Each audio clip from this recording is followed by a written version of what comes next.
Hello everyone, it's the Modern Geek, also known as Vamp Mario, and we are back with another painting video.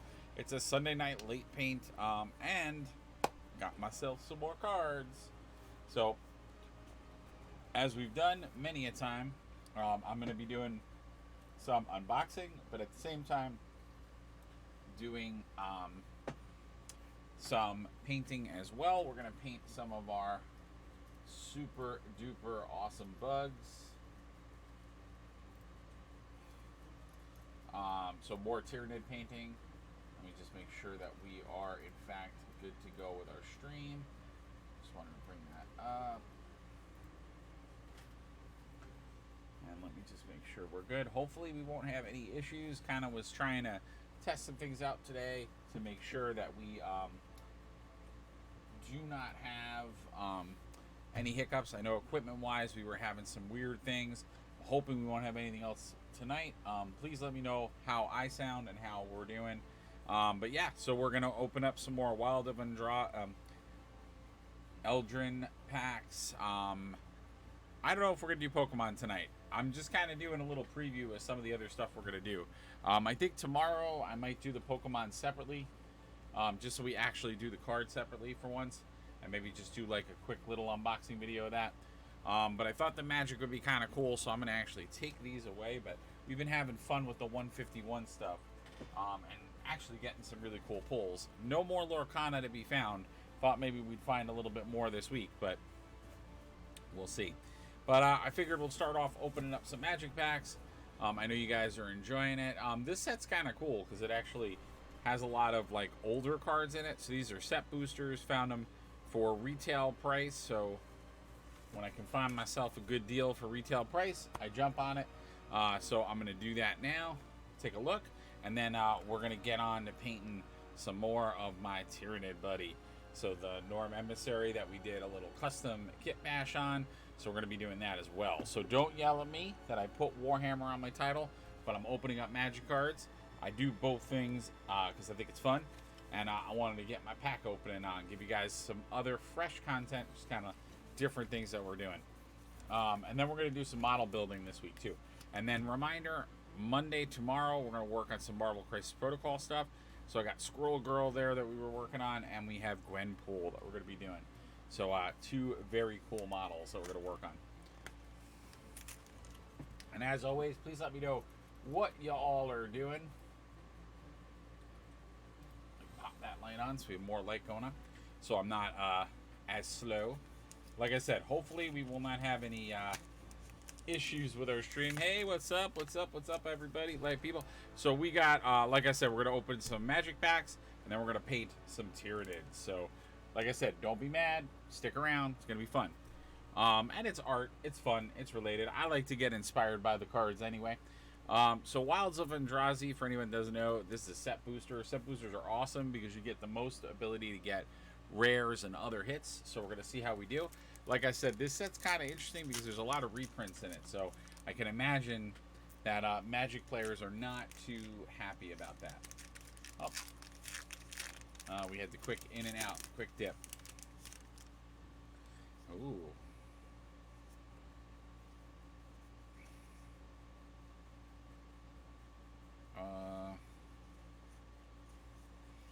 There's like a lot going on in these packs, so I always like get like messed up when I look at them. I love the full art lands in this set though. They're so nice.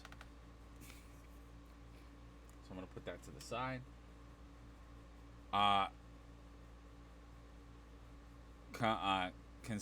Conceited Witch, Torch of the Tower, Return Triumph. So if you see cards that have the book title on them, they're actually new cards. There are new cards in this set, but there's also a ton of reprints too. Fairy, Dream Thief, which we got before. Funny enough, those two cards have always been next to each other in a booster pack, which is weird. We got her before as well. We got this as well.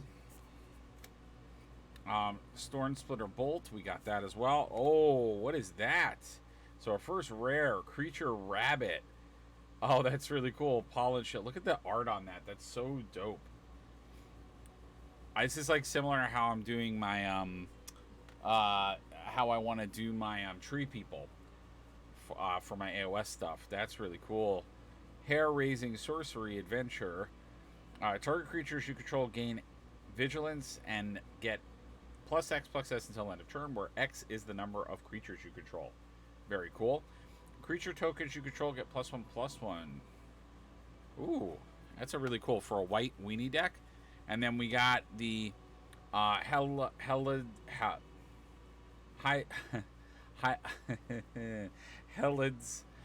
Crown of Winter. Tap target creature. This ability costs 1 less to activate during your turn. You can sacrifice the Crown of Winter and draw a card for each tapped creature your opponent controls. So 2 rares, and then Utopian Sprawl. We got this before as well, but I love the art style for these cards. They're so cool. And we got a foil Vampiric Rites, foil uncommon. Again, love the art style and the art card. Very nice, very cool. So that's one of the full art lands, which is very cool. So we're going to put all these to the side. And then we got a mini game for Magic, which is something they're starting to do in the packs now. Very cool. And like I said, we'll be painting up our bug again as well.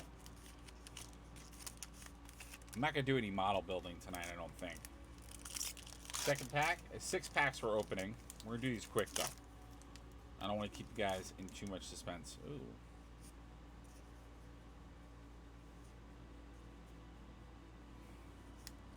Like I said, all of this stuff is just super weird to me.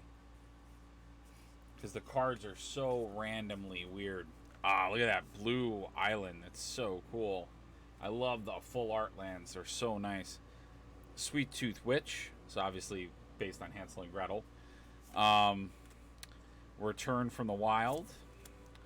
Spider Food. It looks a lot like Bilbo Baggins. It's not, but Calicel Sword. Creature, Human Soldier. So again, we have the adventure idea, which is a mechanic in this set. So you can either play it as the spell or as the creature. And its target creature's control deal damage equal to its power to any other target. Then sacrifice it. Calicel Sword enters the battlefield with a +1/+1 counter on it for each creature that died under your control this turn. Interesting. That's kind of a cool card. Oh, there we go. And then we also have Sagas, which they brought into this set again. That's so cool. I love the artwork on this. It's like an old tapestry. That's so, so cool. Such a good way to do a Saga card, too. So Saga is basically every turn they get a counter on them. First turn, it's creature, create treasure token. And the second turn it is as well. And then exile the top 3 cards of target opponent's library. You may play those cards this turn. Not bad. Agatha's Champion. He's a human knight. Bargain, which means you can sacrifice an artifact or enchantment or token as you cast the spell. And basically he's got trample. He's 4/4. He's 5 mana. When comes into play, if you did the bargain, you fight up to 1 target creature you don't control. So he can like auto fight somebody. Picnic Ruiner. I love that goblin art. So nice. Creature, Goblin Rogue, Stolen Goodies, Sorcery Adventure, distribute 3 +1/+1 counters among any number of target creatures you control. Whenever Picnic Ruiner attacks while you control a creature with power 4 or greater, Picnic Ruiner gains double strike until end of turn. Ooh. So he gets more fierce. And then our Restless Vinestalk. It's a land. Restless Vinestalk enters the battlefield tapped. Okay, so it's a dual land. That's pretty cool. If you tap 3, a forest, and a water until end of turn, it becomes a 5/5 green and blue plant creature with trample.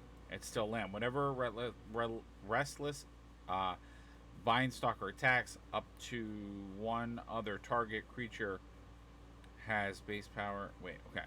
Whenever Relentless Vinestalk attacks, up to 1 other target creature has base power, toughness 3. Okay, wow. That's really good. So you could turn one of their guys to a 3/3, which obviously might save him. We got Dark We got Dark Tutelage enchantment. At the beginning of your untap, reveal the top card of your library and put that card into your hand. You lose life equals. So these are all the reprinted cards. All the full art, all the art showcase cards are reprinted Magic cards. Griffin Irie enchantment. At the beginning of your end step, if you gain 3 life or more this turn, create a 2/2 white Griffin creature token. And then we got Wicked Visitor. It's a nightmare. Whenever an enchantment you control is put into your graveyard from the battlefield, each opponent loses 1 life. That's actually not that bad. And then we got a token for human, and we got this wonderful art card, which is Scoldering Viper. Now, the reason the set boosters are so cool is because you get more art cards and you get more chances for rare hits. So I like getting them because then you have a ton of stuff that you can see there. So again, guys, we're just opening up some Magic packs, and then we're going to go into painting some Tyranids. So there is painting happening, and we are doing Warhammer-related stuff. And technically, since Magic does have Warhammer cards, I don't feel bad doing that anymore. Oh, boy. Interesting. All right, let's put that to the side. So we got another full art Plains. Very, very nice. Very, very nice. Cooped Up. We got Sleight of Hand. We got Titanic Growth. We got Spell Stutter. We got, I love the artwork. It's like a mystical otter. Frolicking Familiar. Otter Wizard. That is my favorite new creature type. Otter Wizard. Blow off steam deals 1 damage to any target if you do it as a spell. Flying, whenever you cast an instant or sorcery spell, he gets a +1/+1 until end of turn. Interesting. Hearth Elemental. Discard your hand, then draw 2 cards. This spell costs X, less to cast, where X is the number of cards in your graveyard that are instant cards, sorcery cards. Okay. So you can make them cost less as a creature. That's kind of cool. Joanna, Apprentice Sorcerer. He's a legendary creature, human wizard. You may look at the top card of your library anytime. I love cards that do that. Once each turn, you may cast an instant or sorcery spell from the top of your library. That is very cool. That's a very cool uncommon. I like that. Splashy Spellcaster. It's just like a water elemental wizard, which is very cool. I love the artwork. That's so cool.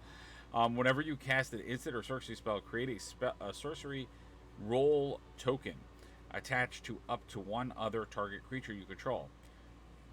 If you control another roll on it, put that one into the graveyard. Enchanted creature gets +1/+1 and has, whenever this creature attacks, scry 1. Very cool. And the rare we got here is Elvish Activist. Creature Elvish Artificer. Whenever 1 or more artifacts enter the battlefield under your control, put 2 +1/+1 counters on this creature. This ability triggers only once each turn. Whenever 1 or more enchantments enter the battlefield under your control, draw a card. This ability only triggers once per turn. Interesting. That's an interesting kind of card. We got Impact Tremors, which is an old card enchantment. Whenever a creature enters the battlefield under your control, Impact Tremors deals 1 damage to each opponent. Great card. You can I've made super cool decks with that. Spider Food, we got that before as a foil this time. We got a food token, and then we got this, which is Throne of Eldraine. So what's weird is we're not really hitting multiple rares. So the whole point of set boosters is that you can hit multiple rares, but we're not really hitting any. we're just hitting like one-off rares, which is really interesting. We're getting a lot of art cards, but this set's kind of weird. I think it works differently on the rare distribution.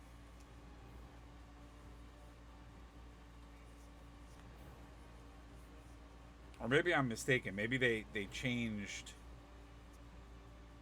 in this set that you can't get multiple rares anymore. Regular swamp, which usually we get a regular swamp, you get other good stuff, but charmed, clothier, protective parent. We got Witchmark. We got Diminisher. Excuse me, I can't speak. Diminisher Witch. Sweet Tooth Witch, which we got last time. Archive Dragon, which was actually not a bad dragon. We got this card last time. Up the Beanstalk enchantment. Whenever Up the Beanstalk enters the battlefield, and whenever you cast a spell with a mana value 5 or greater, draw a card. For green, that could be kind of good. Trowan, Gutsy Explorer, legendary creature, Voldakian Scout. That's really good. Add green and water. That's pretty good. Spend this mana only to cast spells with mana value 5 or greater, or spells with X in the mana cost. Draw, and then you could just do an island, and tap, draw a card, then discard a card. That's actually a really good card. Our rare for the pack is Sentinel of Lost Lore. Creature Elf Knight. When Sentinel of Lost Lore enters the battlefield, choose one or more. Return target card you own in exile that has an adventure to your hand. Put a target card you don't own in exile that is an adventure on the bottom of your owner's library. Exile target player's graveyard. Interesting. Then we got Ground Seal enchantment. When Ground Seal enters the battlefield, draw a card. Cards in the graveyard can't be targeted of spells or abilities. And then we got another foiled Spider Food, which is kind of annoying. Another food token, and this wonderful art card, which is Night Valor. We only have 2 more packs to open. Hang in there, guys. I know you want to see me paint. Losing audience members. They're so mad because we're not doing Warhammer stuff. And in specific fashion, my nose is starting to run. Perfect. All right, we'll do it quick. Oh, that's kind of cool.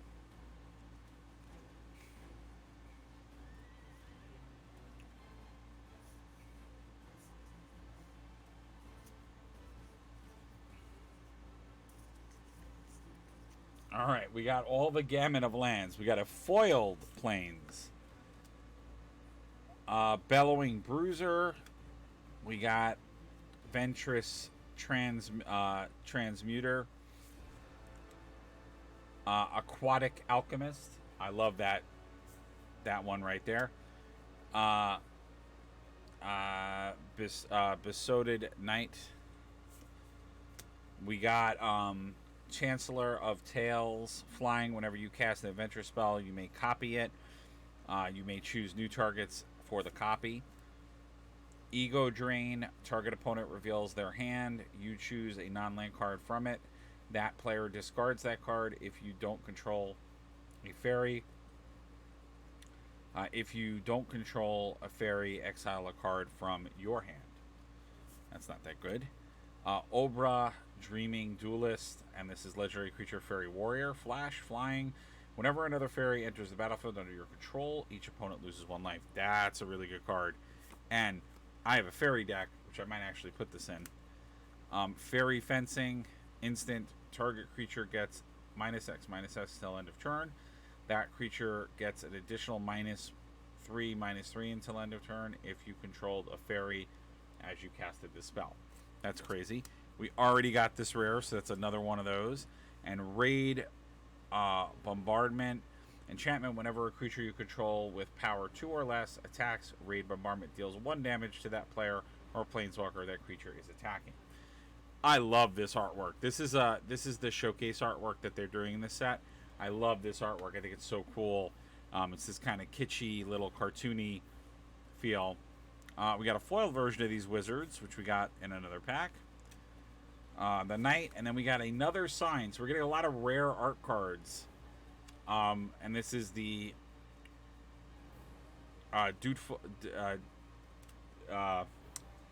Dutiful Griffin.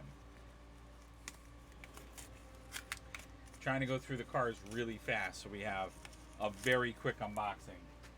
Because like I said, I just wanted to get some packs out of the way. I bought them, and I was like, oh, I want to open them up.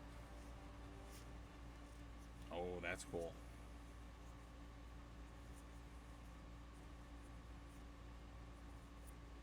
Oof, these packs were a little clingy, I'm not going to say. Mountain. I love the artwork on the mountain. Very cool. Rat Out. Varicose Vermin, which we got that one before. Edgewalled Pack we got before. Rat Catcher Trainee we got before. Armory Mice, which I love the artwork on this card. I think it's so cool. We got that before. Thread Bind Creature Fairy. Rip the Seams. Instant Adventure. Destroy target tapped creature. Flying. So they're either just a basic flying creature or a spell that gets rid of a creature. We got this before already. We got Ego Drain before. Our rare is Elvish Activist. And then Dragon Mantle. Again, for people that have played Magic, this is an old Magic card. I do like the new art, though. And we got Kellen's Light Blades, which we got before. Foiled version of it. And we even got this art card before. That's a double. Alright, so that is the Magic Packs, guys. Thank you for staying for that. Now we're going to get into some painting. I wanted to do the card opening before we did the painting. For obvious reasons of cleaning. Because I don't want my Magic cards to be in a state of paint and wetness. I'm not very, very happy with our pulls. We didn't really hit. We got no mythics, which that is a new thing for me. I usually pull a mythic or two. We got no mythics this time around. So I'm thinking we might take a break on the Magic cards. I thought that set was pretty cool, but I'm thinking maybe we don't need to open more of it because it's a lot of reprints. I don't think it's a really cool Magic set. Magic's kind of fallen into this rut, I feel like. And I think I'm going to really focus on the Lorcana stuff because I really like the Lorcana game. I want to start playing it.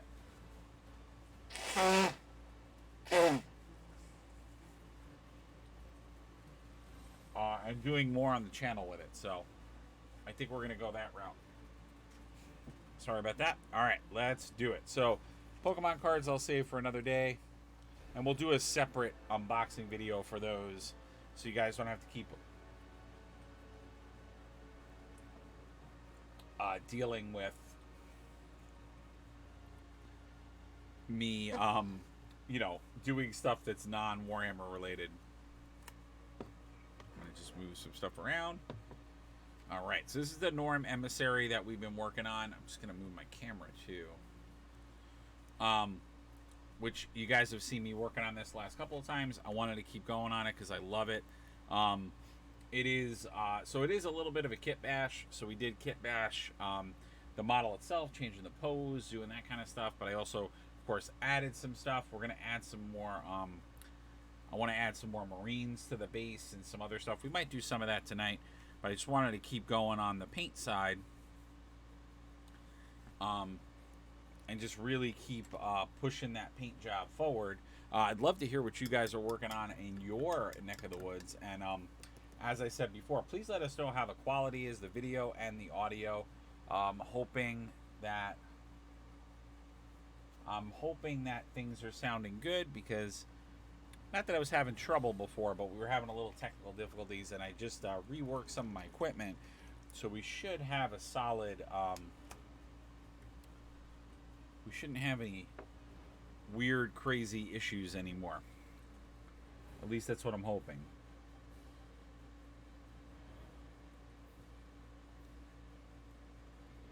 But as always, you guys could be the folks that really help me out to let me know if we in fact are having some of those issues.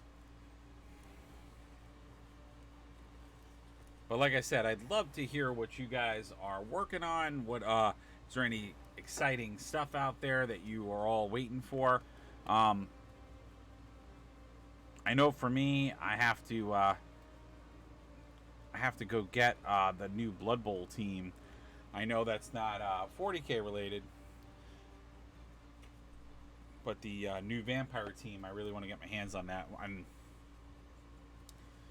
very very fitting for us to do it in the month of October because it's spooky season. So to do a little bit of horror stuff would be good. So I'm using some dreadful visage on here because I wanted to do a different color for the ventricles.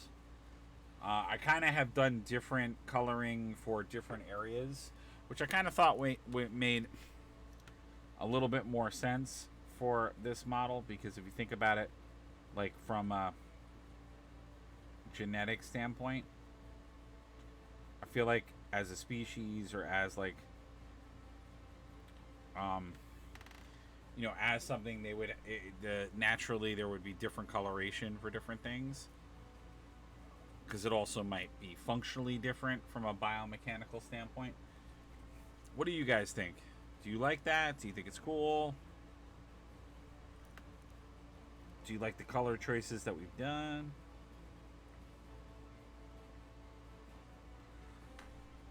I always say that you guys are you make the stream 10 times more interesting than me with your comments and your questions and just sharing what you're all up to too. Did I paint any of these? Yes, I did. I must have started doing them and forgot about it. So we're going to do a lot of running around on this model. So bear with me. I'm going to try to keep you up to date on what I'm doing, but I am going to be doing a lot of like moving and twisting and turning of it because there's just certain things, like we're really at those smaller stages where we're working on the details. So I'm just going in and like looking at what what needs attention, what doesn't. So right now I'm just using orange, which I always forget the name of this orange. Griffin Hound orange, to be precise, because for the body I was using the orange as that in-between color. So there's just like some little hints of it on the pincer parts, and I was just making sure all of that matched.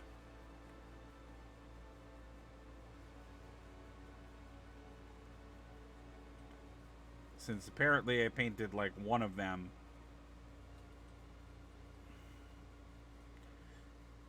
And then didn't paint any of the other ones. So good job on me. I guess last paint session I like painted one of them and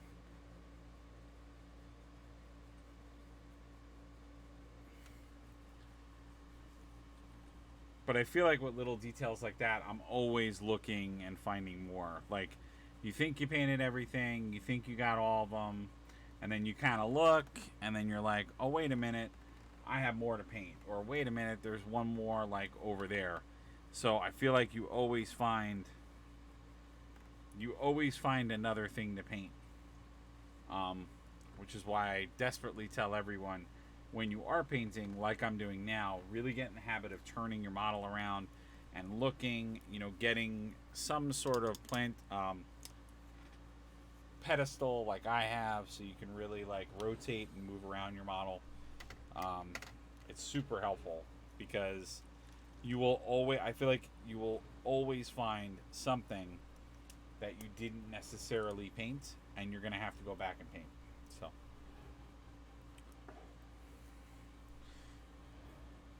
especially when you're working with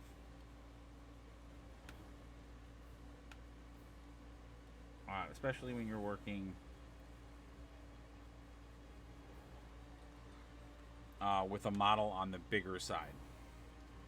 So when you're working on these larger scale models, I always feel like you're gonna find those opportunities where you need to go back and repaint something, because there's just so much detail packed in these guys. When the scale is larger, like GW is very good about putting much more detail on the scale, because they can. You know, they have, it's not a little infantry unit guy, so they can, you know, they can really embellish that model with a lot more detail and a lot more stuff going on. So sorry that I'm not giving you guys the best angle. That's just, it's really tricky to get in there. I'm trying my best, and I'm trying not to really hit the skin with any of this. In retrospect, I should have well, it wouldn't have mattered because I'll have to touch it up anyway, because a lot of these colors are so dark, especially this one, that if it gets on the skin, if it was under it or now, it's gonna give me that issue anyway. So, and this was Luxon purple is what I was using for that. Now I guess I actually probably shouldn't have put the Luxor purple away, because I wonder if I should put the purple on that tail end. I feel like I'm not going to. I feel like I should use the Margos on that tail end, just because I think that would look right or look better.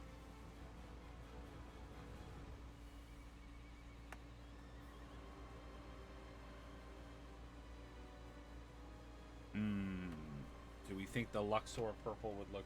I think it's going to look too strong of purple. Let me see. I feel like maybe not. It might not. Let's see how dark it is.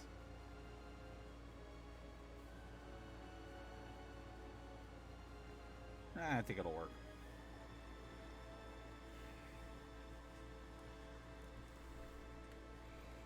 Alright, let me get in there and get that. I forgot to paint this area. It's underneath the brain. It's like a canopy, like a area there. I think that'll look really good with the purple, so we bring a little bit more of that purple into some other areas. So it's kind of balancing out the model.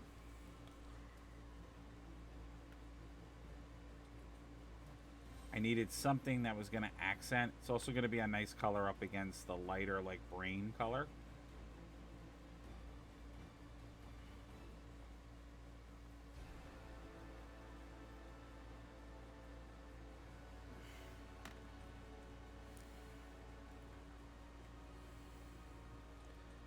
That is going to be a trip to paint that. Oh, wow. Because it goes... Oh, no, that does not... Oh, that doesn't go around the brain.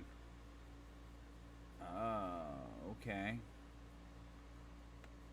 So I gotta... Okay, alright. I see a couple of things we're going to have to take care of, which was my mistake for misunderstanding how that...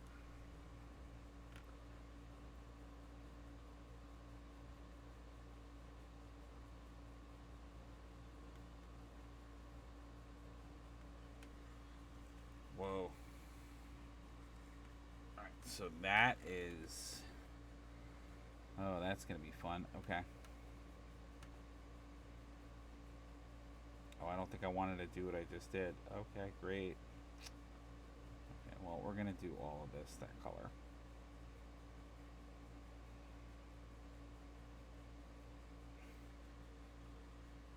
Alright, hold on, guys. We're in for a bumpy ride with this.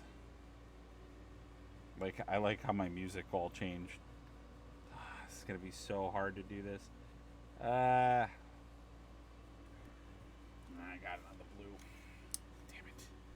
Alright, I'm gonna have to touch that up. That is such a hard angle to get into. Alright. Yeah, I messed this up. I should have. I really got to start doing assembly painting. I always talk about it and I always say things about it. I think it's starting to get to that time where I'm going to have to start doing that because there's just so many intricate little models. There's so much I have to paint in there, and I'm realizing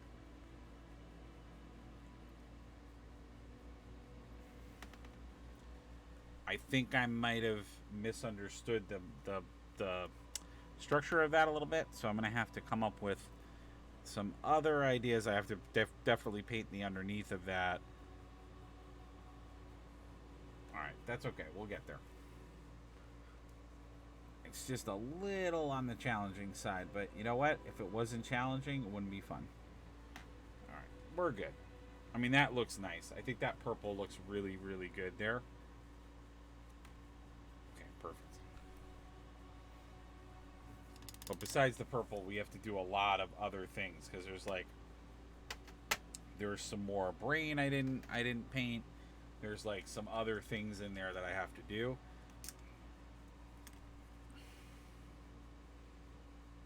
Which I'm confused as to why I didn't paint it, but I'm gonna take care of that right now. But yeah, like this all didn't get painted. This brain area. I'm guessing I was doing 1,000 things and probably jumped on it, and then stopped painting it and jumped to something else. And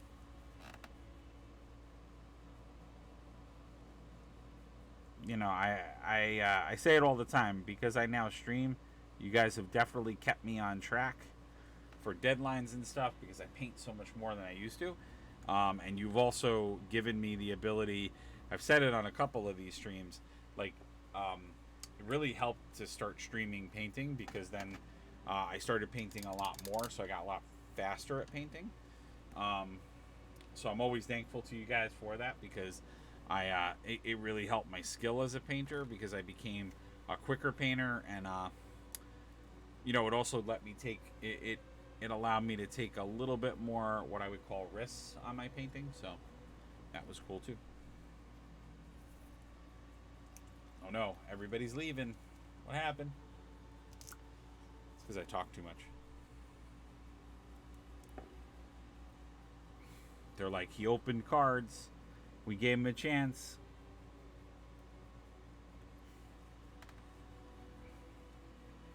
I'm going to darken some of the skeleton horde areas because I want to start introducing a darker tone on them.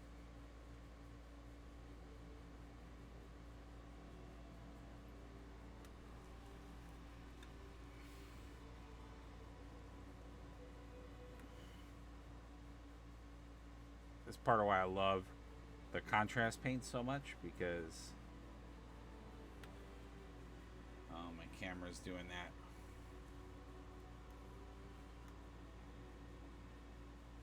My camera's being a weird.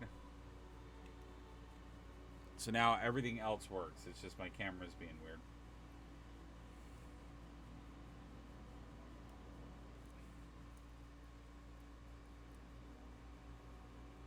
Who's out there? Show thyself. Nah, I know a lot. I always make that joke. I know a lot of people are. A lot of people told me they might be lurking tonight, or over the weekend they would be lurking. So, I'm wondering if we have some lurkers out there.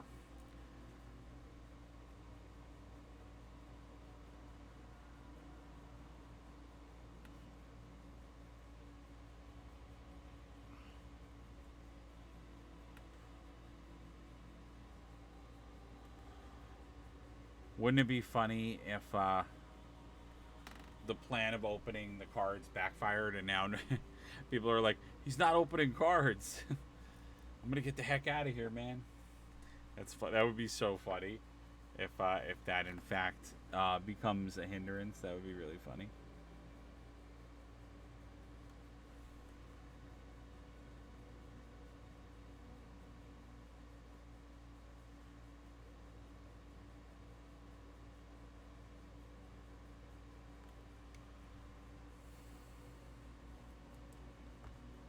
Just darkening, but this is why I love contrast paints because you could use the same color to create darker tones just by layering more of it on there.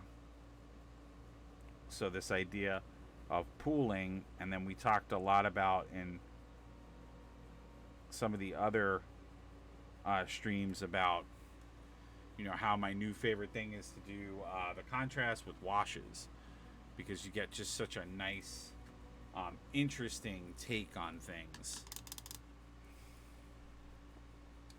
I feel. What do you guys think? What are some of your go-to? I know most people like to use like other paints because some people are not, you know, always the biggest. Which I get it. Not the biggest fans of GW's paint products.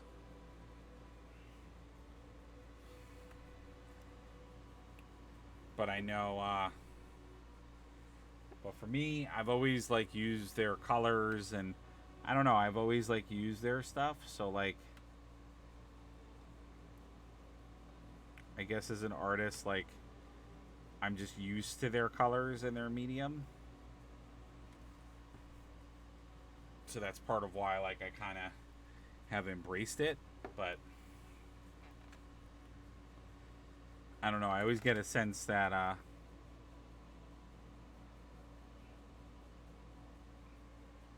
you know, not that I think others maybe judge based on that, but I feel like as I've streamed, um, you know, people have definitely shared their, you know, their feelings about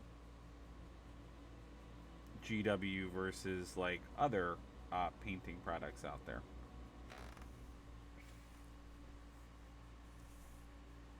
And I know it's like kind of a BS answer, but or not BS answer. It's like an easy answer, but like the reality is also that like I guess the reason I haven't like made the switch to necessarily other products is that um, one, most of the places around me only carry GW brand stuff. There's like a couple of stores further from me that like I think I could try other stuff with. Um, so that's number one on the list. Number two, like I said, I'm just the cost to switch over, because it's like, you know, I say it a lot on the channel, and I don't say it to you know, guilt anyone into supporting us, or like force anyone to support us if they don't want to monetarily. Um, but the reality of it is that, um, you know, I do all of the models and equipment you see. It does come out of pocket, so to retool all my paints or to bring on like a whole new set of paints, um, would come with a cost associated with it, and so that would obviously be, you know, that would be more out of our pocket.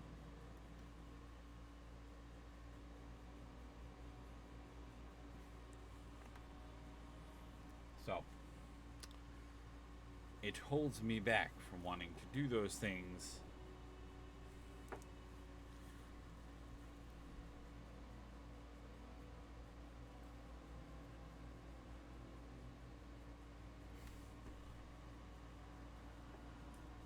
But while we're on the subject of helping us out and all of that good stuff, I do want to shout out Undiscovered Realms, who is sponsor of this video, and just again thank them for all the support they show us, because definitely without them, I wouldn't have half of the models I have, and in the more timely way that they have provided them. So a lot of the, you know, the newer stuff, especially with these days, because I'm sure you guys have heard from other streamers and maybe from me, you know, just the whole concept of how GW like has allocation numbers, and you know, it can be hard to get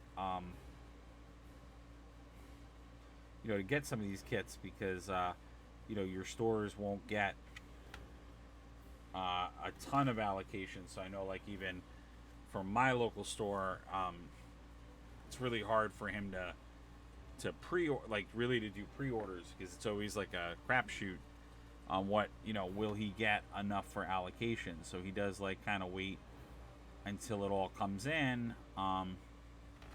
or until he has that final verification. So I always am thankful that they hook us up, and I've been able to get things like, for instance, the Norm Emissary and some of the newer Tyranid models, and just the more recent stuff that comes out. Like, same thing with the Blood Bowl team. Not that is as popular as things like the Tyranids or 40K, or even the AOS models that he has, but still,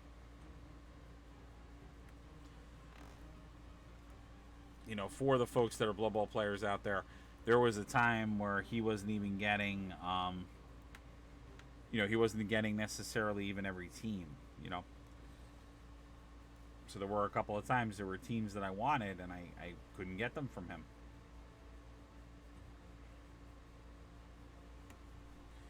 Because he just didn't get allocated them, and I don't want to jump on my soapbox, but definitely from a GW standpoint,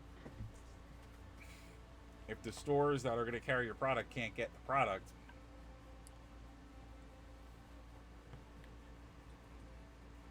you guys are only hurting yourselves when you do stuff like that.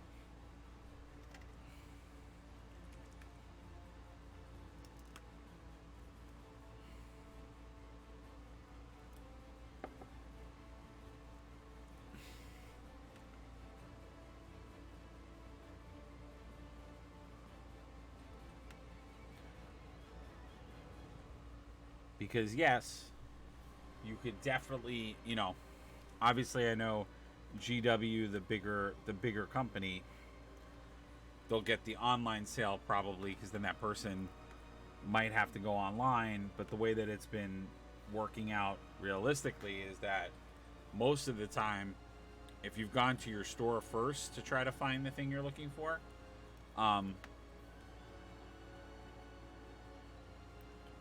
that basically means that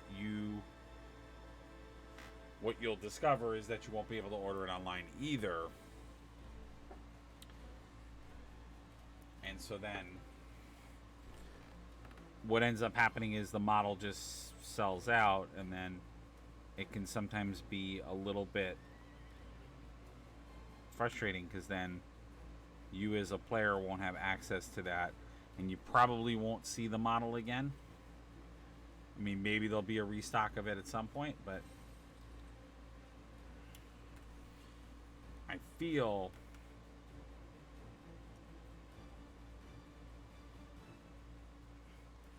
did I not use Luxor Purple? Because I really thought that I did. But yeah, so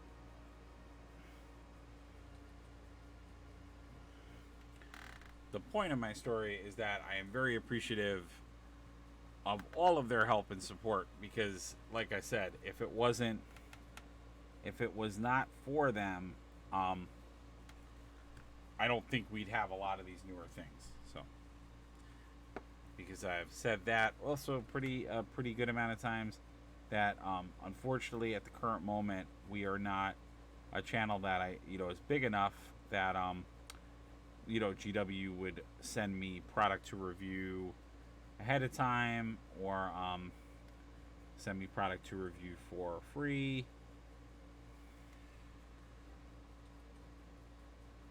or however they do it. I don't know.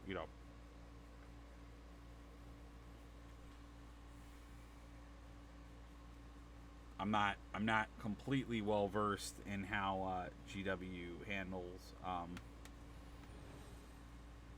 their stuff. I mean, I think they give product early to reviewers, but I'm pretty sure they do. But because I know, folks like I watch Mini Wargamers, Mini Wargaming, Tabletop Time, like all of those folks. I know that they have sent them kits early to review. So just doing that Luxor purple. I wanted to do some touch-ups on it because I noticed some areas where I missed a little bit. I didn't paint completely.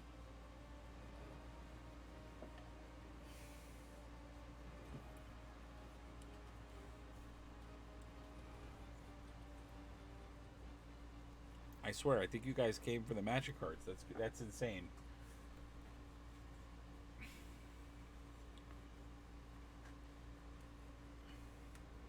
All right, well, if that's the case, then I guess I'll go buy more cards.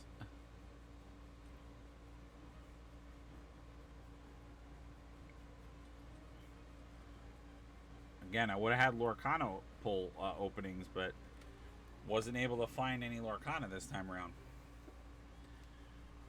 Lorcana has been a no-go in my area. There's nobody that has any packs. All the big box retailers and all the specialty stores are not around with the product. So we'll see how it goes. I know we're all gearing. I know I'm talking. I'm going to talk about TCG stuff, but I know that everybody is gearing up for already set 2, which again I think is insane. That they're already releasing a chapter 2 of the cards, and there's already a second set, because apparently they want to do, which I think is insane, they want to do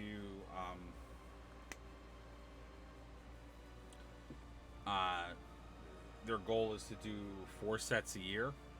They want to be a lot like Pokemon does.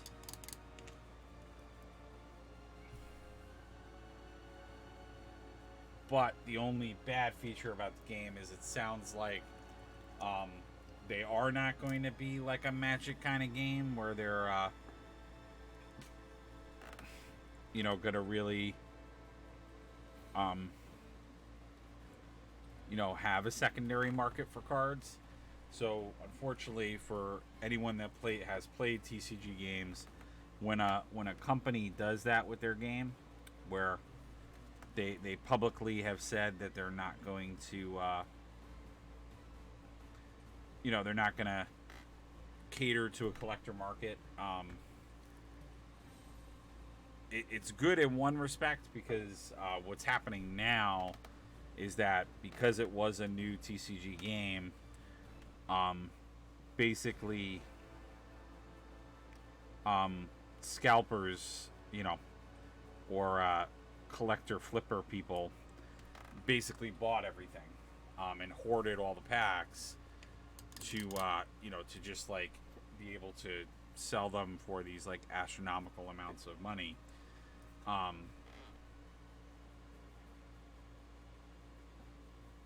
So the good thing about the company that made the game doing that is that will definitely make the hardcore collecting people, not the scalpers and the people that are like exploiting that a little bit. It will make them not want the product, because the minute it's like, oh, it's going to be reprinted, it makes that value drop. So it's not going to make it as desirable for them. But what that also means is that the game will probably take on the position and the idea that basically they're gonna outdate their cards, which sucks. It sucks when a TCG game is like that, because then basically your game turns into a consumable product where you just have to keep buying the new, like if you want to play the game and be competitive with people, you're gonna have to um, you're gonna literally just have to keep buying the cards, and you're gonna have to basically get rid of your older cards because nobody's gonna want your older cards. So what I, it's frustrating because, um, to me, one of the things that I really like about TCG games, like Magic, which is funny because I'm about to. I kept telling everybody when Lorcana started to not, like, it's really hard to compare it to Magic, and you really shouldn't. Um, but one of the things I do like about Magic is that there's so many cards, and they've been making cards for so long that the synergy and, like, when they do come up with a new set and new cards for that set, part of the thrill is also, like, thinking about the new set with the old cards, and, like, does this open the doorway to, like, more combos and things like that.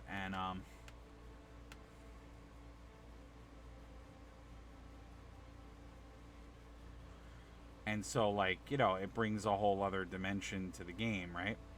I don't know why none of this is painted. Like, none of this got, like, a good coat of the Apothecary White. I don't know why. I was, like, looking at it, and it's like, it's very splotchy, and I'm like, I don't know why it's so splotchy. But yeah, so the idea is that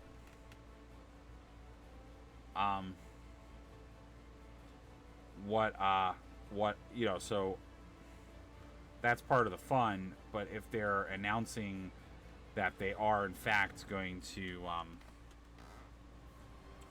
have that many sets a year, then and they're gonna reprint cards, then, like I said, it basically means that then their model is they're gonna make you buy the new stuff. So that makes it annoying from a game perspective, because it means that I don't think they're gonna really have a lot of longevity to their sets and cards. It's gonna be all like rinse repeat. But I don't know. It's a tough call, because I say that, but at the same time, if you look at the new set, like, they're introducing the ward ability. So they're, like, introducing new mechanics. So it's like, that to me means that you will be able to, like, combo the old cards with the new cards. So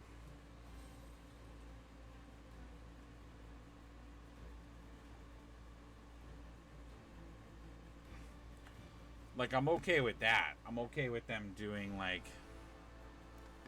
I'm just trying to get, like, a nice even flow to this Apothecary White, because I'm noticing there's just, like, a lot of little areas that are, like, either not painted correctly or not fully painted in. So now it has a little bit more of a punch to it.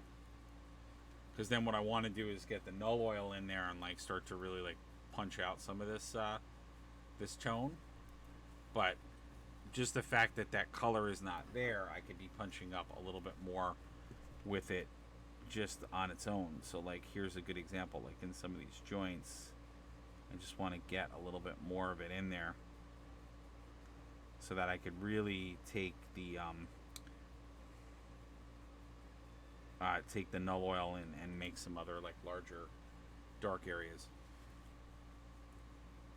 Sorry we're on so late on a Sunday. I can imagine probably a lot of you guys wanted to watch us, but it's, like, so late because a lot of folks have to jump to work the next day, that, like, I didn't do a good job of getting on earlier. I was stress testing a lot of stuff, so it just, like, took more time, which is very annoying. But wow, I'm really, like, painting fast for no apparent reason. No apparent reason. All right, maybe we'll only go for a short period tonight.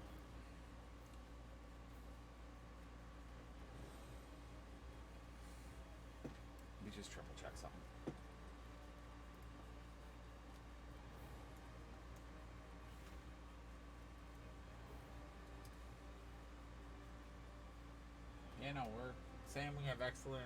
All right, so everything's good. Just triple checking. All right, cool. I'm like trying to think of what I want to do in certain areas. Like, I'm trying to think. There are the little spikes. I think I kind of want to do those in red now that I'm thinking about it. So I'll do the Blood Angel red, just because I only put that Blood Angel red on one part of the model. So I'm like, I should really put it in more areas.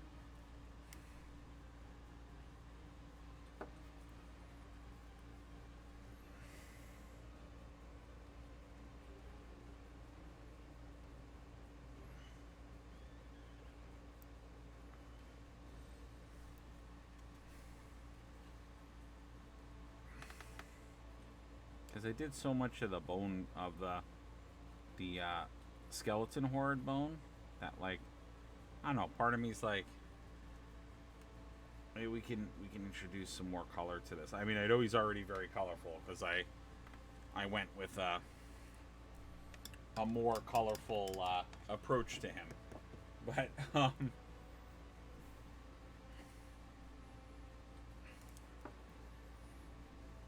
yeah, I think I got to be more chill when I talk. I think that's what I'm noticing.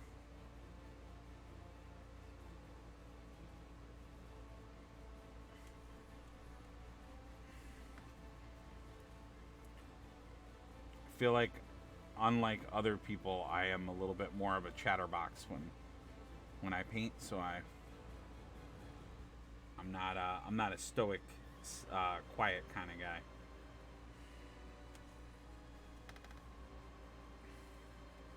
And I feel like maybe when people are painting, maybe they kind of want somebody who's a little quieter because they themselves are trying to concentrate on stuff. I don't know.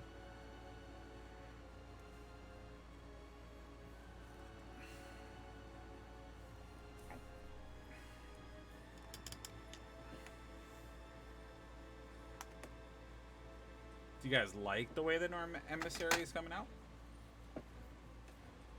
Yes, Joe, maybe. We have more people.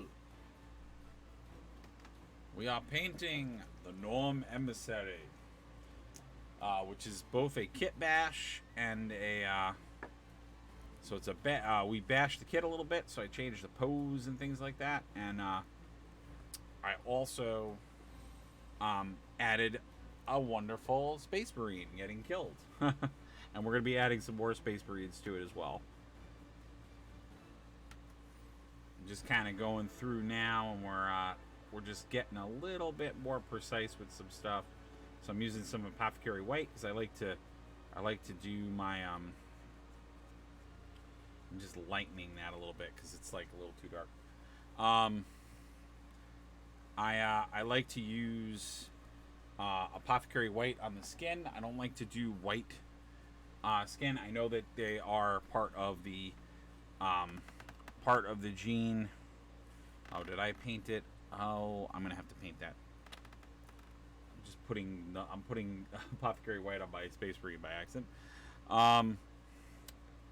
What I was gonna say was I know that they are supposed to be part of the Leviathan genus, but my idea for my Tyranid army is that I wanted them to look.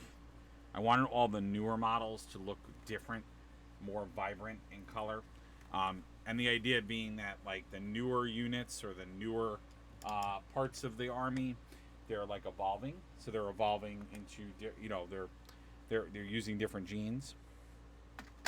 So I wanted all of my units to look more vibrant. So, even the Screamer Killer, like all of our Tyranid units, you can see have that more vibrant canopy. So I wanted them to look like they are in fact different from one another. I'm just realizing I have to paint inside of that canopy.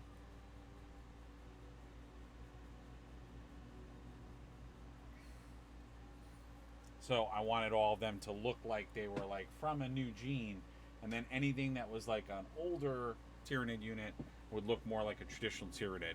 And then what I did with the Emissary, because he's such a big, like, leader unit, I kind of made him a hybrid of both.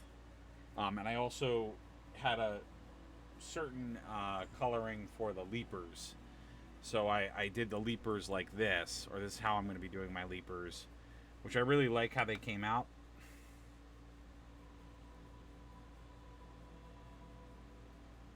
So I kind of brought those elements to the Norm Emissary.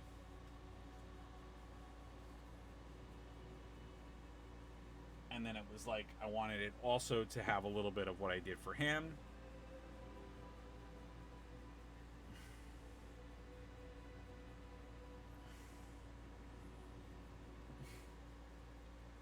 So they kind of all match, which actually we're going to do a little housekeeping of all the Tyranids, which that's going to be this Thursday, where we're just going to finish off, make sure everything has like a good paint on it and just looks correct, because I'm finding a lot of little, not misses, but like little touch-ups that I have to do, because I got the basics of what we needed to do, but we need to finish them up. So what are you guys working on? Is anybody out there also working on newer Tyranid stuff?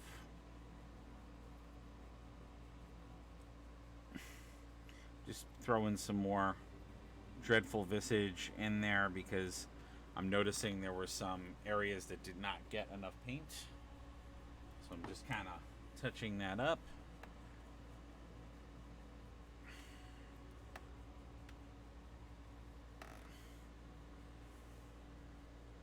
So just looking and seeing where I didn't necessarily paint some areas, because I did Dreadful Visage for the midsection of him too, because I just wanted it to be I wanted it to look different than the skin tone, just to draw some attention to it. But I'm realizing that not all of it got painted. I don't know, this model, for some reason, I keep talking about, I think I might have to like invest in like a proper spray booth, because I feel like I usually spray paint my primer outside, and I just think I'm having issues where I'm not getting the quality that I want from things when I spray paint. So I'm not 100% happy with the texture that I'm getting on stuff. So I think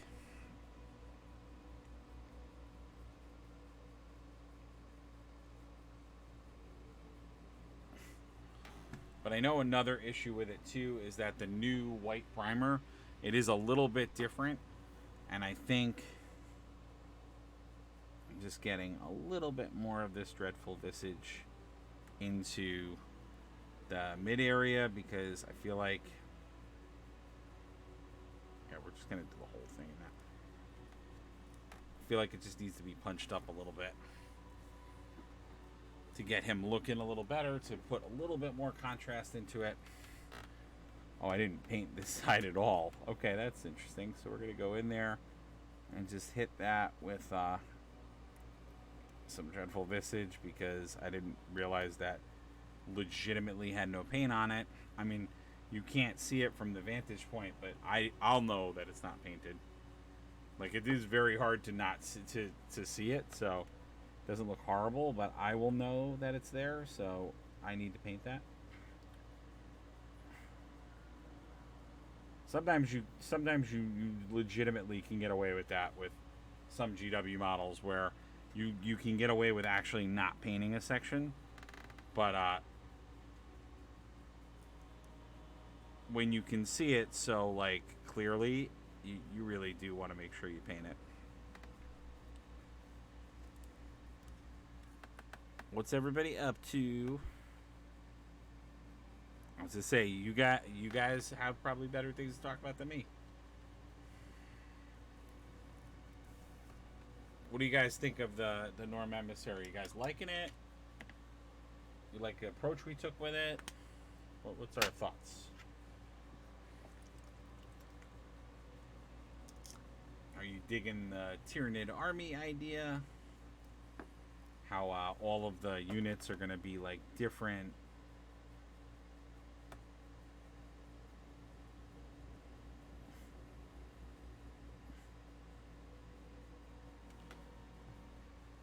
I know most people have said they like that idea.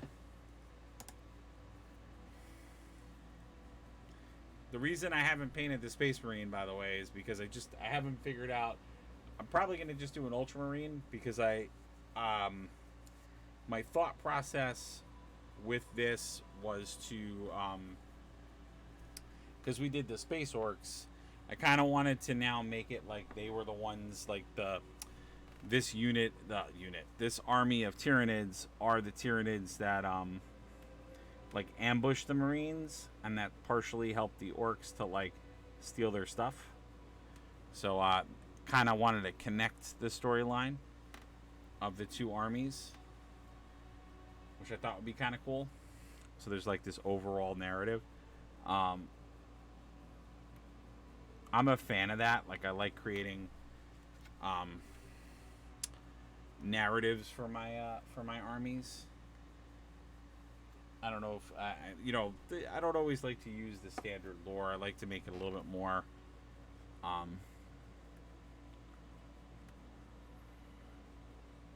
bit more interesting.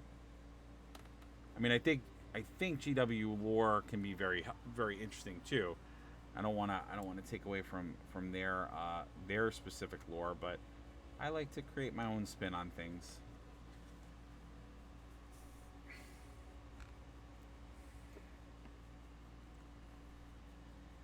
Similar to how with like my for my Blood Bowl teams, I try to make them tie into other AOS stuff. So all my Blood Bowl teams, all my Blood Bowl teams are they are from my armies. So it's as if the army like had a couple of people play football. Which I thought was kind of a cool little touch.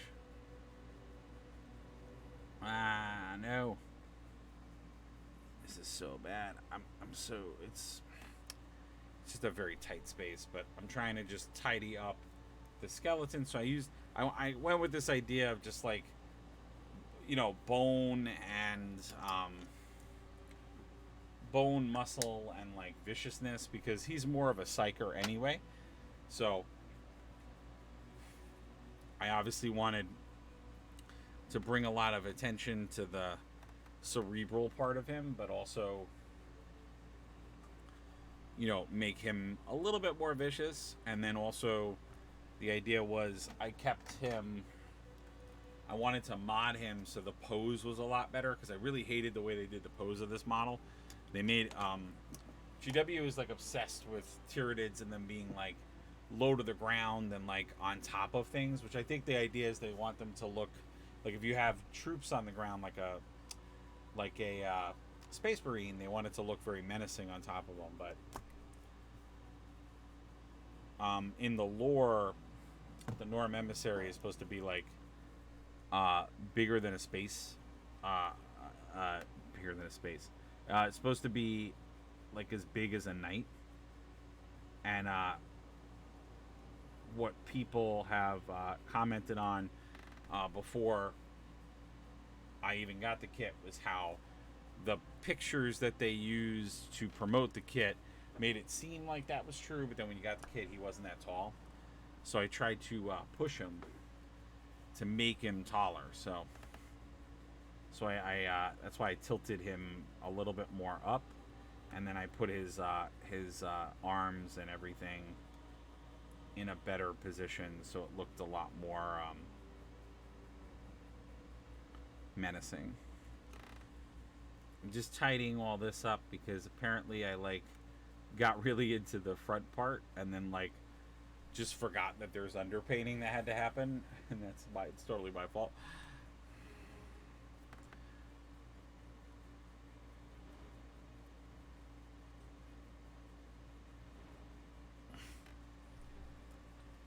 Because I was like, oh, I want to get into the shading and doing all this stuff, and I completely forgot that like I didn't do that. I call myself the mad painter because I do that. I always really like jump around on a model sometimes.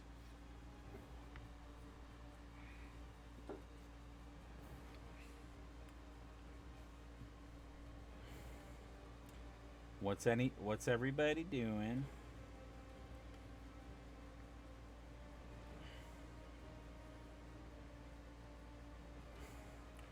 Has anybody got any new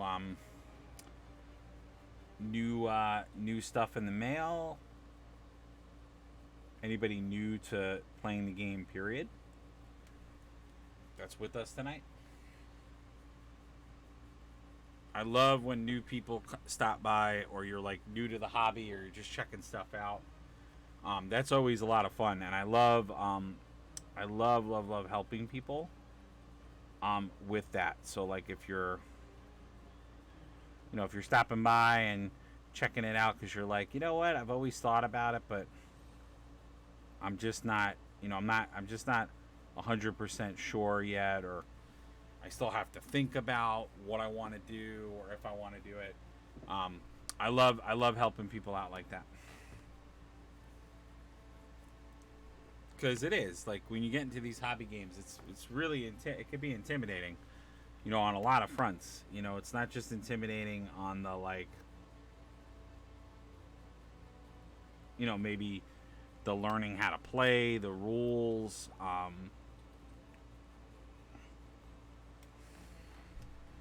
but it's intimidating on even the hobby side, because if you've never really painted before or done this stuff before, um,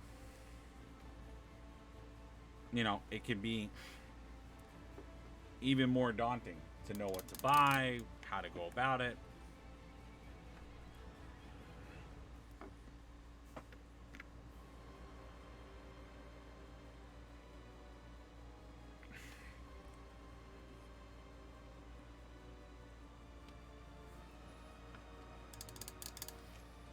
I tell this story all the time, that one of the reasons I started to stream, or started to do all this stuff, on Twitch and things like that, was because I went to, I used to, not my current store that I go and get a lot of my Warhammer stuff from, but an older store I went to.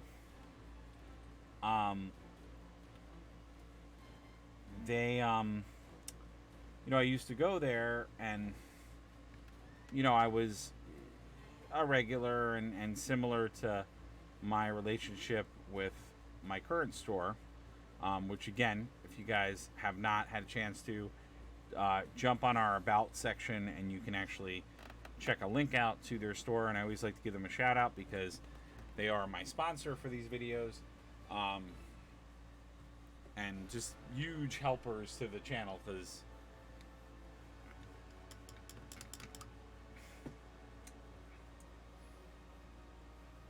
I say it 5 times over, I wouldn't have half the models I have without them. But yeah, I used to go to my previous store, and I always would I always would hate how people would there was just a group of folks there that really did not welcome new players very well.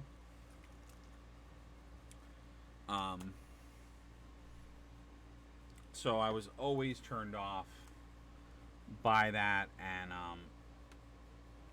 just it really got to me a lot of days, and I just was like, I would always be, of course, an advocate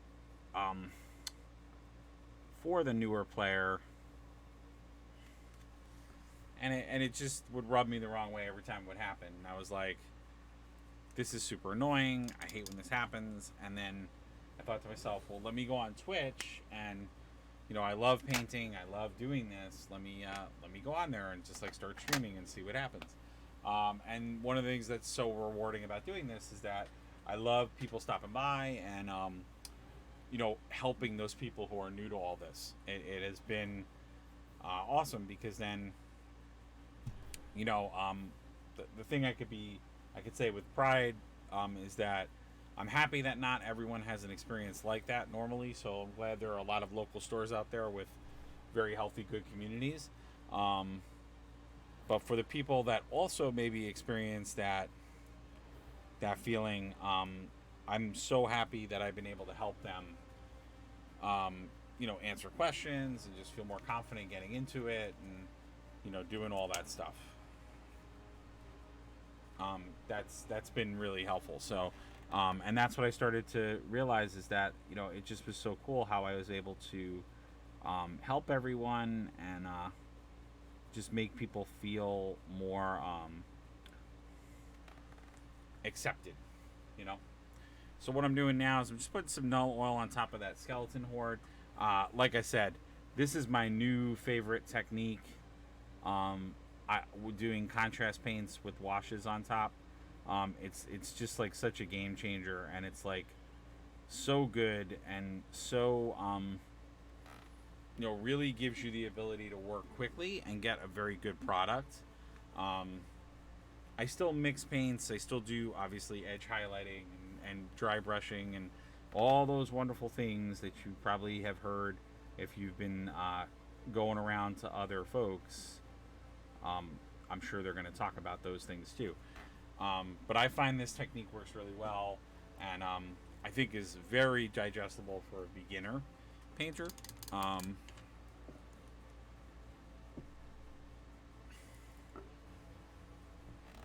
But I also do use the regular like classic Citadel paint line, so I kind of mix and match. Like sometimes I'll use what in my like painting arsenal makes sense based on what I'm doing. But what do you guys think so far?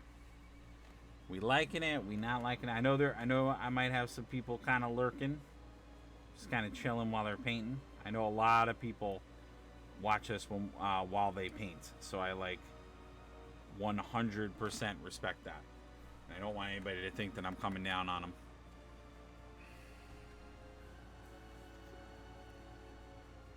I'm just happy you all showed up.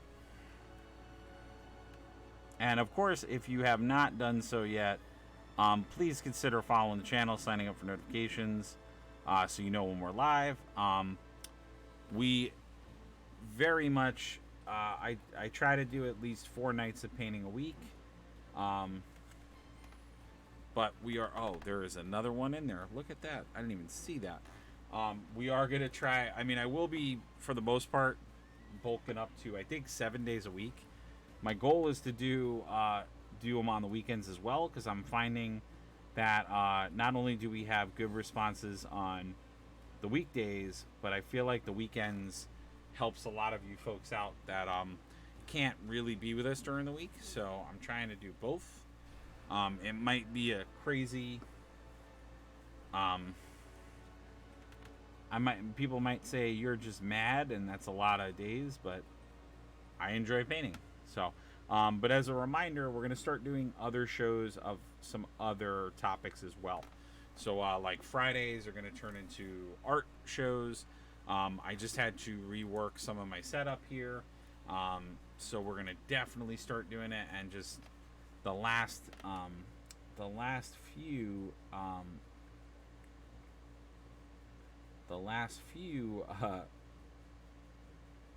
Fridays have been a little on the chaotic side for me, so that is why we have not done the proper show, but we will be.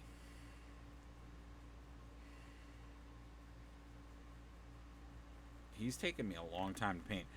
I'm surprised he's taking me a long time to paint, only because I'm usually pretty fast, but I think part of it is because I did develop a little bit of a crazy like paint scheme for him, so I feel like that's why I have to be careful how I'm doing it. So now I'm just doing little details in null oil. I'm not going to go too crazy because I have to still paint areas, but and there's definitely some overpaint bleeding that I'm gonna have to take care of as well. I mean, a lot of this is gonna get null oil because right now it's doing a good job, but as you'll see, the minute you start to put the null oil in there, it's just gonna pop your model. It's going to make it so much better. So I will be putting null oil in certain places, like specifically like places like that, joints, folds. It just gives you a really nice look.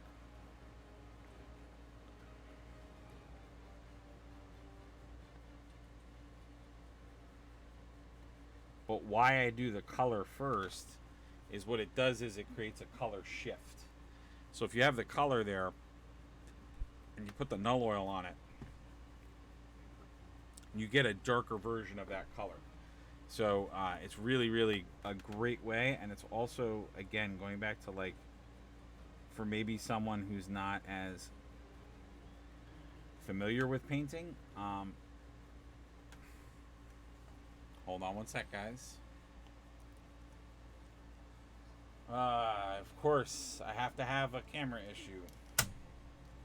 We're going to get the camera right back.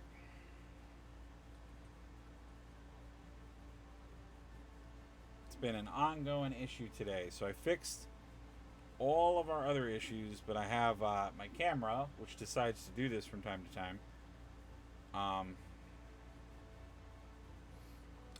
Just freaked out and closed the app that I use on it. So a little behind the curtain stuff. I use an iPhone to shoot my video, so I use an app on that iPhone, and sometimes it likes to crash. So it just likes to crash on me. So I have to sometimes reset it. I'm in the process of trying to put a different camera on my rig. But I was having some issues with that earlier today, so.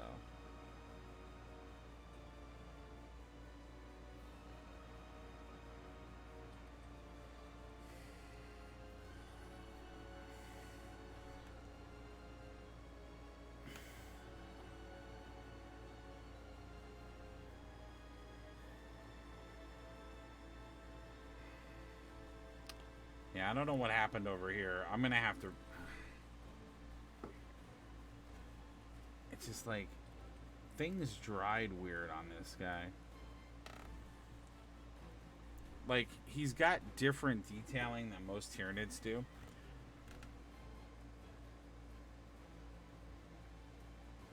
So, like, typically these holes are not as indented as these are. Now,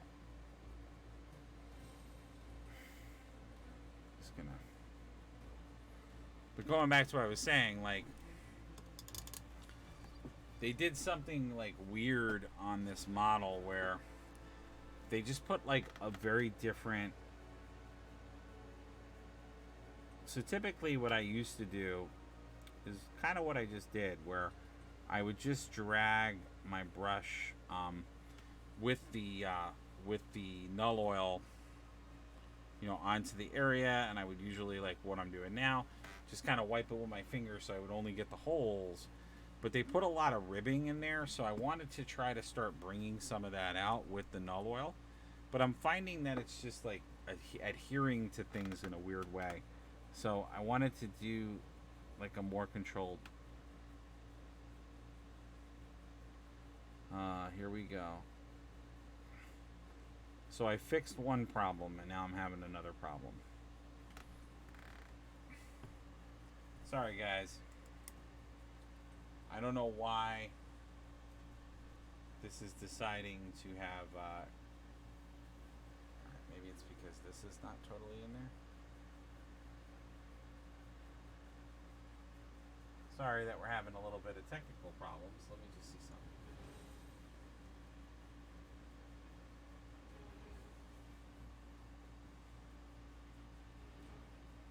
Hold on one sec. We're going to lose camera for a second.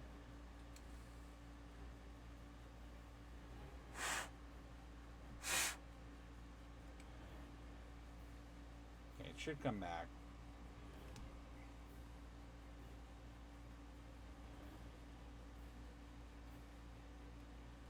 All right, there we go.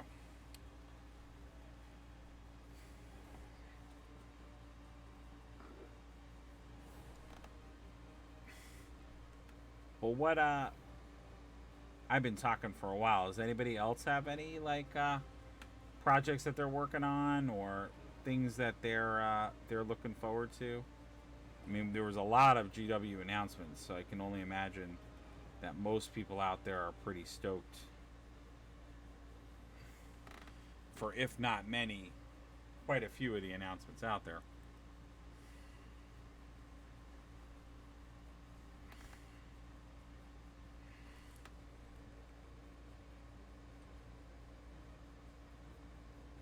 Yeah, I don't know why it's like.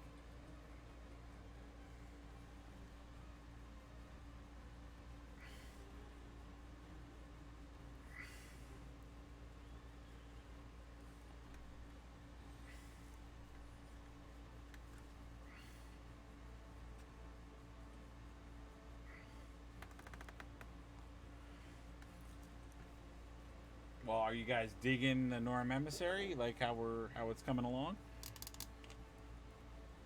I know it's a lot, and it's like me working on it for a while because I've done a lot. I've done a few hours on this guy because it's just such a complex model. There's so much detail to it that, um, it is one of those models, and I've said this a few times. It's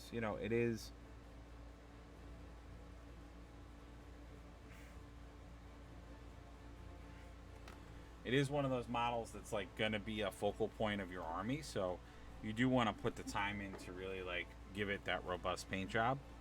Um, because if you're playing your Tyranids right, he shouldn't he shouldn't leave the table that quickly.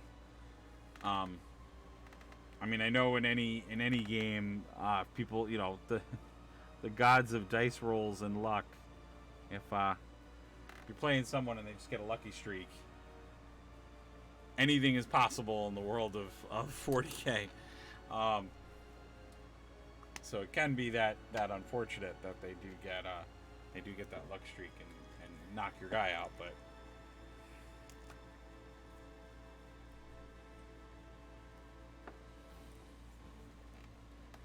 But I'd love to hear from you. Tell me what's up. It could be really casual. Even if you wanted to share like what your favorite faction is or what you typically play. I really didn't paint like a lot of this. So sorry guys that I'm like going back in here and like using the same colors again. I'm realizing just how much of this I didn't paint. Like there's a lot of this I didn't paint, and I know why. It's probably because I just like was trying to find the color combination I was looking for, and so I didn't really go in there and paint that fully the way I should have.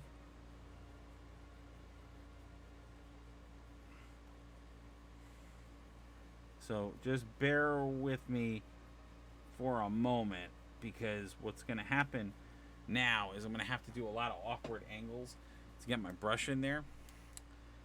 But I am realizing I didn't paint quite a few things now that I'm going back over this. So, and what gets a little tricky with the contrast paints is if you go back over something you already painted, you kind of have to paint the whole thing over again because you're gonna see uneven. You're gonna see uneven.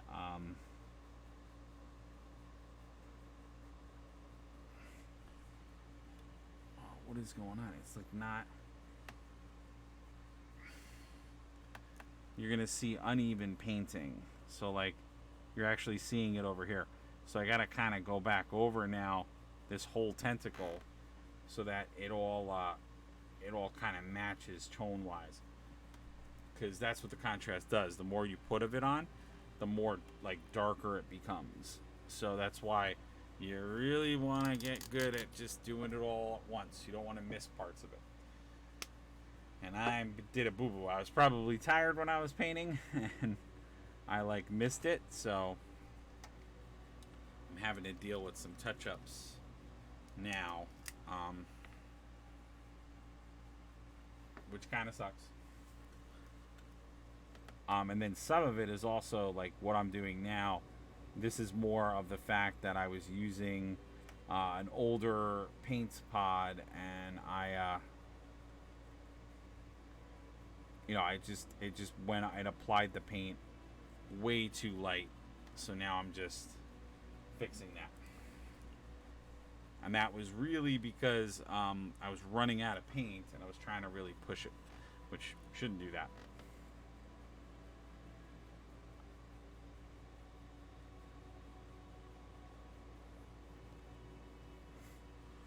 And obviously, it goes without saying, if you have not yet, if you're not yet following us or have not yet signed up for notifications and following the channel, please do so if you can. If you're enjoying what you're seeing, it goes a long way, and we always appreciate it. So please, if you could, and it's going to help us with our mission to become affiliated. We're so close, but we just need more support from folks like you. And just like you're doing tonight, just coming and watching us and hanging out and being part of the show, all of that will get more and more people to come and find us, and it'll get our average viewership up, and we can be in that promised land where we are affiliated, because that in itself would also make us be seen and be more popular with more folks. So you can make all that happen. You can make all of our dreams come true by following and being a friend of the channel. And if you're already doing that, thank you for coming back. Thank you for coming back, and thank you for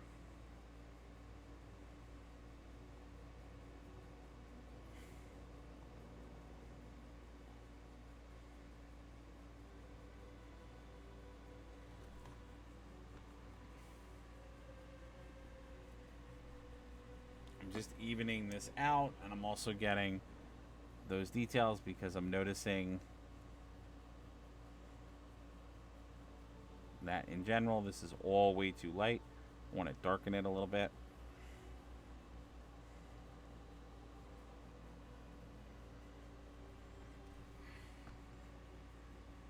So I'm just going back over this.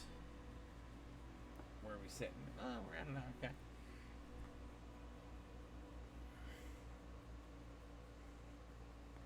Yeah, so I'm gonna re-throw more Margos purple on here, just to get this all nice and tidied up. Because again, I'm just noticing it with going back to what I was saying about the pod running out of paint. It was just applying it really light.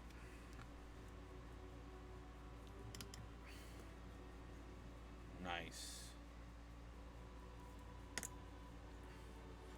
I'm also going to change out some of the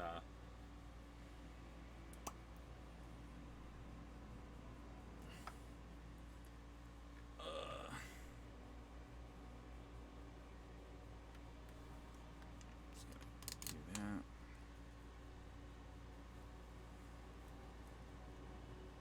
I do like where this is going.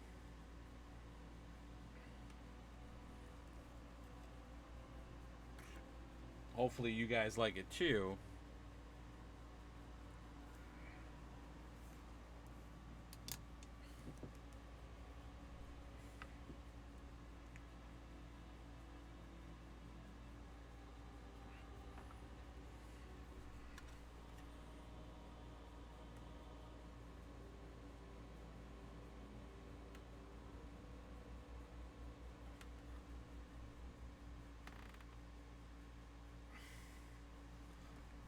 Wanted to put a little light source in the eyes.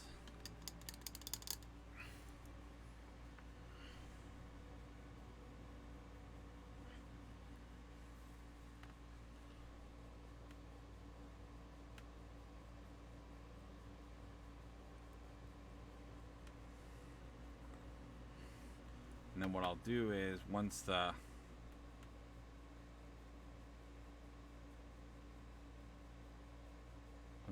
white is there, so now they have there's a little bit of white in the eye. I'm going to put the yellow back on there And you'll see it be a dot there, but that'll give it a little bit more punch to it.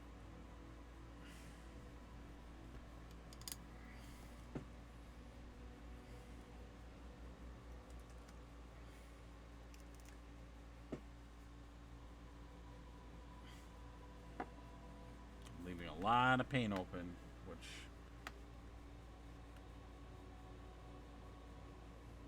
I'm just trying to get that tongue in there painted. These are all little. Oh man.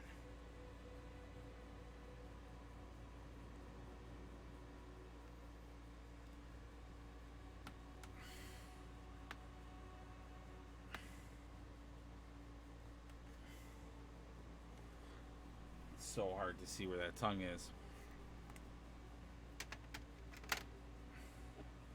It really, really is. It's so hard to see where it is because I'm trying to look through the model. And of course, I had to get it on the side of the model.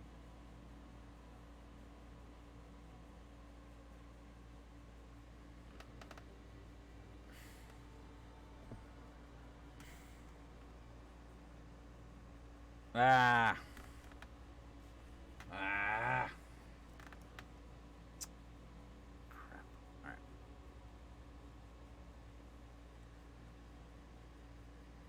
That's still gonna look purple.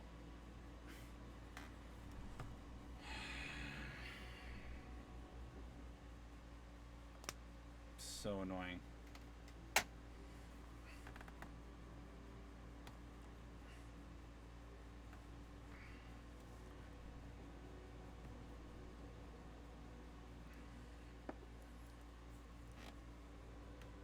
You know what it is? It's just, it's so.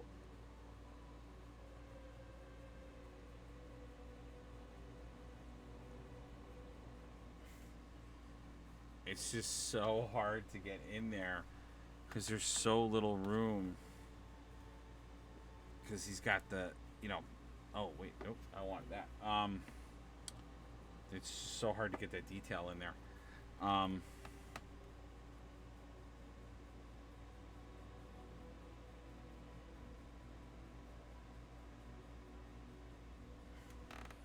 Just making that a little darker.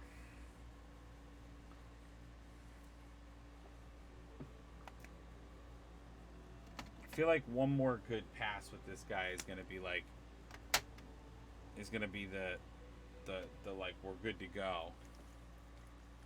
Like, I feel like one more good shot with him, and obviously then we'll start working on the base, and I want to add some Marines to it and a few other things. But I feel like we're getting to the point where, you know, one good pass with everything is gonna really like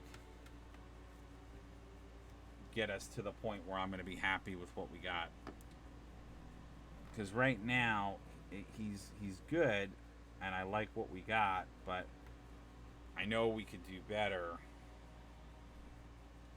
with just a little bit more touch-ups. But I'm happy. Like, I definitely have to just go and do like more so shadows and highlights now. Like, that's really what we're gonna spend the majority of the time on. But there's just like little stuff, and like, you know, things like I'm doing now, like that's my bad because I just didn't realize I didn't turn and look and, you know, paint things the way I should have.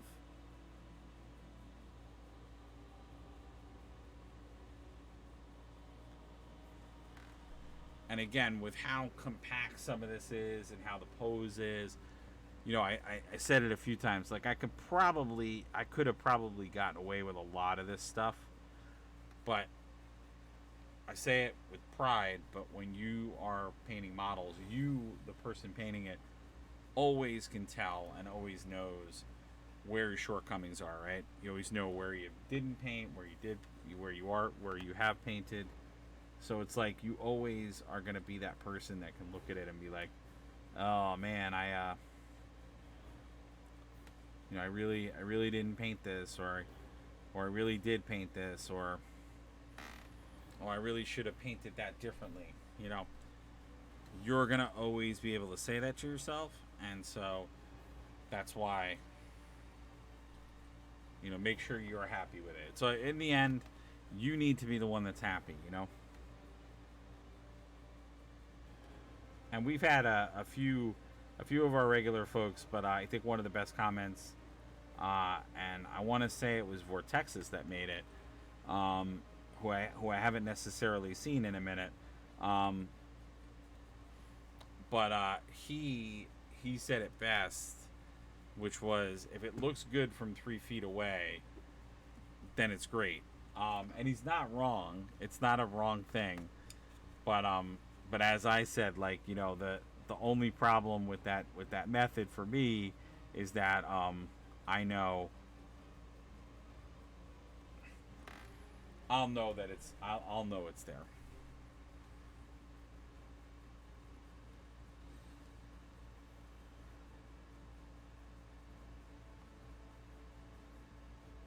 You know, I'll know it's not painted. I'll know that there's a missing spot.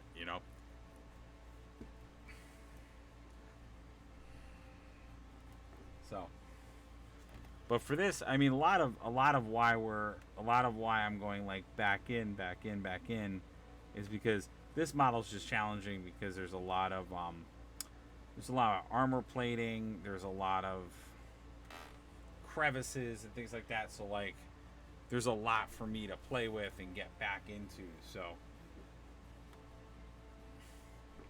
that's why my brain is like in overdrive, um, trying to figure out what to do.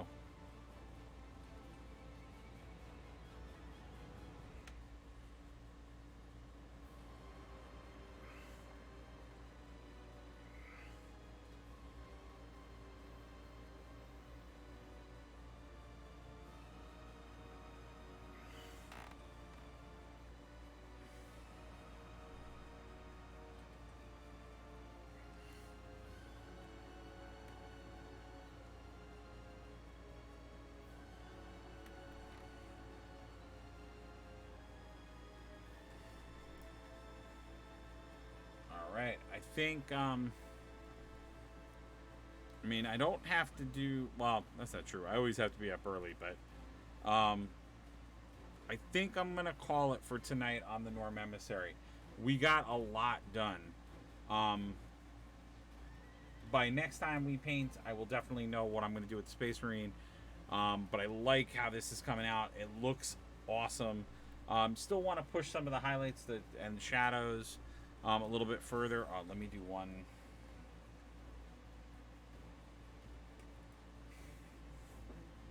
Let me just do one other thing. Um, but we did a lot more detail on him, which I love. Everything looks really good. I'm happy with where we're at with it. Like I said, we just got to do, and I definitely want to push some of the shadows and highlights more than I have, because I like what's there, but I can definitely push it a little bit more. Going to just do a lot of null oil to push some things as well, because I'm noticing just opportunities with that, like good opportunities in the canopus here. So like, I want to darken all that, make it look a little nicer. But this is looking terrific. Yeah, just the armor and everything looks really good. This is now looking terrific. I like the placement of the coloring, so we have like a good flow of color. It just looks really good. And I know once I do the base, it'll really make the rest of it come into its own. But I'm super happy with it. Super, super happy. In general, my Tyranids have really been like a shining achievement for me. I really, really like them. I've always wanted to paint them, so I'm loving these new models and just like some of the dynamics that they're offering. Whoops. Just so you guys get a full detailed picture of it. But yeah, so we'll be coming back to him Wednesday or Thursday. Probably I'm going to try to. I want to reserve Wednesdays, but I may have another custom project I want to start working on. So, because I know you guys have seen a lot of the Norm Emissary. Everybody's enjoying the paint and loves it. But I want to try to give you guys some more stuff. So there's a little variety on our channel. Yeah, so we're gonna come back and get him all ready to go, and then I have plenty of other Tyranids that we're gonna jump into. The Lector I still have that I didn't start painting. So we'll just get some things finished. But as always, thank you guys for watching. If you were here live with us, you are awesome. If you're following us, you're even more awesome. And if you're watching this after the fact, one, follow us. Two, sign up for notifications. And three, the biggest and awesomest thing you could do is just share us out with more people in your lives that you think might like this content, might find this interesting, and just want to have a good time painting. And then, as always, we're going to try to bring more gaming content. I just talked to a few people, so I'm hoping that we'll start having some campaign stuff happening. And again, just some more tabletop fun. But we're going to be building slowly and steadily. And as a reminder, we're at Comic-Con in 2 weeks, so I'll be doing a lot of live shows while I'm there. I'm hoping to nab some interviews, talk with some folks, just get some cool stuff out there. So, and that is definitely a time you want to be following us and sign up for notifications, because I could be anywhere and with anyone and with a lot of different content coming at you. So, please consider following and checking us out. And I'm hoping to, like I said, make more connections. And not only will I have real special guests, but we may have a new addition to the channel if everything is on schedule, that it is in my hand at Comic-Con. So get ready, get into it, and have fun. All right, I'll see you guys. And as always, check out our About page. You can also you can jump and be part of all of our other social media. And my Patreon, I'm going to be tirelessly working throughout the next 2 weeks to bulk up and get more things on it. I'm sorry that it had such a lackluster introduction. But consider following that and supporting us, because like I said, everything you see comes out of pocket. So, the goal of the Patreon is not to raise money or not to get money for me. It's money so that I can put that aside and buy more models, more paints, be able to start taking on and doing super awesome custom projects. But I can't do all that without your help. And we're going to hopefully have t-shirts, stickers, and other stuff. I'm just really trying to finish up all of the graphics and make sure everything looks perfecto before we jump into that pool. So thank you all for watching, and I'll see you in the next video. Oh my god, and a reminder, we're going to do Marvel Crisis Protocol stuff tomorrow night. So we'll be painting up and finishing Squirrel Girl. I have Gwenpool, and I also have the Tesla tank. There's a lot of stuff we're going to work on, and that is a realm I want to do some more custom projects with, because we're going to start creating, or I want to create, some small scenario gaming boards for that, which also leads into our multiverse campaign, which I've talked about for a long time, but now I have the 2 players that I think I need, and we're going to get started, I hope, which means I get into high gear and paint a lot of more models. But thank you guys again, and I'll see you very soon.